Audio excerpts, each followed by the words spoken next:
প্রধানমন্ত্রী এবং অমিত শাহ লাগাতার আমাদের মনীষীদের অপমান করে যাচ্ছেন। আজকেও অমিত শাহ, আপনারা দেখেছেন তার বক্তৃতায়, রবীন্দ্রনাথ ঠাকুর রবীন্দ্রসঙ্গীত এটা বলতে গিয়ে রবিশঙ্কর বেরিয়ে যাচ্ছে। রবীন্দ্রনাথ ঠাকুর রবীন্দ্রসঙ্গীত, তার বদলে রবিশঙ্কর। তারাশঙ্কর বন্দ্যোপাধ্যায় এটা উচ্চারণ করতে গিয়ে ওনার যা হাল হয়েছে, উনি কেন এগুলো বলতে যান? এইভাবে লিখে দেয়া নাম পড়ে বাংলার প্রতি সম্মান দেখানো যায় না।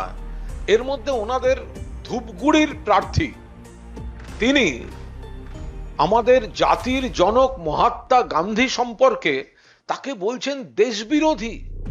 ক্ষুদিরাম বসু, তাকে বলছেন তিনি তার সম্পর্কে কটূক্তি। আসলে এই বিজেপি কিন্তু মহাত্মা গান্ধীকে শ্রদ্ধা করে না। এরা হচ্ছে মহাত্মা গান্ধীর হত্যাকারী নাথুরাম গডসের পূজারী।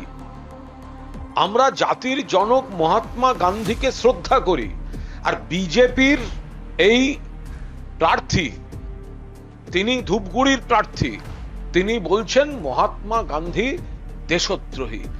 এই নরেন্দ্র মোদী, এই অমিত শাহ, এদের যারা পূর্বসূরি, এরা স্বাধীনতা সংগ্রাম করেনি।